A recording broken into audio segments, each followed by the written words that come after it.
윤석열 대통령 당선인 측도 검수완박은 부패 완판이라는 기존 생각은 변함없다면서 국회 중재안에 사실상 제동을 걸었습니다. 윤석열 당선인은 다음 달 10일 용산청사 5층에서 바로 직무를 시작하고요. 그날 정오부터는 청와대가 완전히 개방됩니다. 인수위 취재기자 연결합니다. 조은지 기자.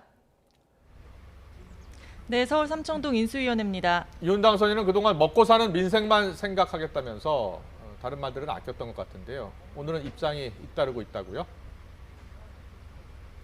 네, 검찰총장 출신인 윤석열 당선인은 그동안 검수완박과 관련해서는 거리를 두는 듯한 다소 원론적인 발언만 해왔었는데요. 오늘은 다소 센 입장이 잇따라 나오고 있습니다. 장제원 비서실장은 오늘 점심쯤 기자들과 만나서 윤석열 당선인이 지난해 검찰총장을 사퇴하며 했던 말 검수완박은 부패 완판이라는 생각에 지금도 전혀 변함이 없다고 말했습니다.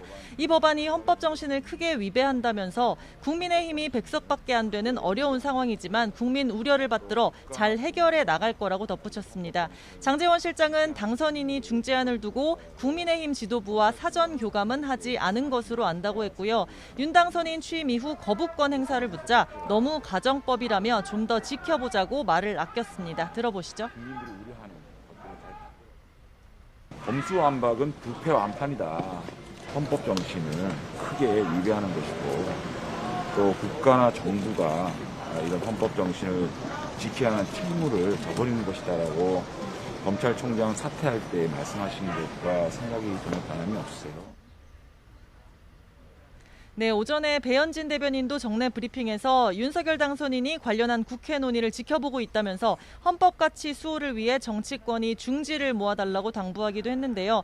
국민을 이기는 정치는 없다. 거대 여당 민주당이 입법 독주를 강행하지 않을 거라고 공개 경고도 덧붙였는데 장 실장의 발언은 이런 기류를 한층 더 강조하는 발언으로 풀이됩니다. 이처럼 윤석열 당선인이 사실상 제동을 걸었고요. YTN 취재 결과 윤석열 당선인이 권성동 국민의힘 원내대표와 통이동 인수위 사무실에서 30분 정도 관련한 면담까지 한 것으로 확인이 됐습니다. 향후 국회 논의가 어떻게 흐를지 주목되는 대목입니다. 네, 그리고 청와대 개방과 관련해서도 국민적인 관심이 높았는데 큰 틀이 발표됐다고요?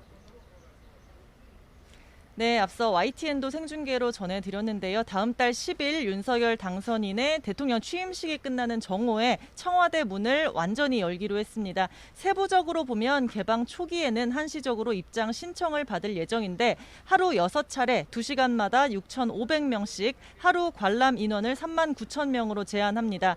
사전 신청은 모레 오전 10시부터 네이버와 카카오 등 웹사이트 등을 통해 가능하고 65세 이상 노인과 장애인 단체 관광은 별도로 신청을 받습니다.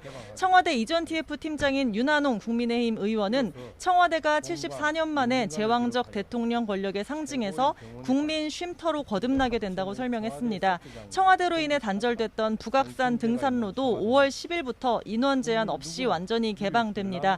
윤석열 당선인은 취임 첫날부터 국방부 청사 5층에서 당장 근무를 시작하고요. 본 집무실은 국방부 이사와 리모델링을 마치는 6월 중순부터 사용할 걸로 TF팀은 예상했습니다. 윤 당선인은 현재 외교부 장관 공관을 일부 수리에 사용할 예정이고요. 따라서 취임 이후에도 서초동 자택에서 한 달 정도 출퇴근이 불가피한데요. TF팀은 7, 8km 정도 거리로 교통 통제에 따라 10분 내외가 소요될 것으로 예상했습니다. 대통령에게 방을 빼주게 된 외교부 장관은 대통령 비서실장 공관 또는 경호처장 공관으로 이동하는 것이 검토되고 있습니다.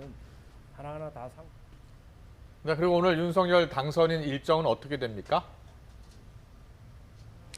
네, 윤 당선인은 지금 서울 통이동 인수위 사무실에서 각종 현안과 향후 대통령실 인선 등을 점검하고 있습니다. 오전에는 경기도 성남에 있는 국내 1호 코로나19 백신 개발사 SK바이오 사이언스 본사를 다녀왔습니다.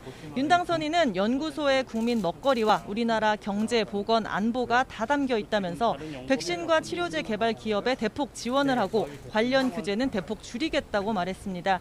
과거 박정희 전 대통령이 헬멧을 쓰고 대형 공장과 건설 현장을 다녔듯 본인은 연구소를 많이 다닐 거라고도 했는데요. 직접 들어보시죠. 백신과 이 치료제 개발하는 이런 기업에 대해서 정부가 할 수 있는 모든 지원을 아끼지 않겠습니다. 이러이러한 규제들은 우리가 연구 개발을 하고 사업을 하는데 또 국제 경쟁력을 확보하는데 지장이 많다. 좀 풀어달라라고 얘기를 해주시면 하여튼 적극 검토해서 불편이 없도록. 네, 대통령직 인수위원회도 이제 2주 정도 남았죠. 인수위 신용현 대변인이 윤석열 정부 국정운영 원칙과 6대 국정 목표를 발표했습니다. 국정운영 원칙은 공정, 상식, 실용이고 6대 국정 목표는 상식이 회복된 반듯한 나라, 민간이 끌고 정부가 미는 역동적 경제, 따뜻한 동행, 모두가 행복한 나라, 또 자율과 창의로 만드는 담대한 미래, 자유, 평화, 번영이 기여하는 글로벌 중추국가, 대한민국 어디서나 살기 좋은 지방시대 이렇게 선정됐습니다.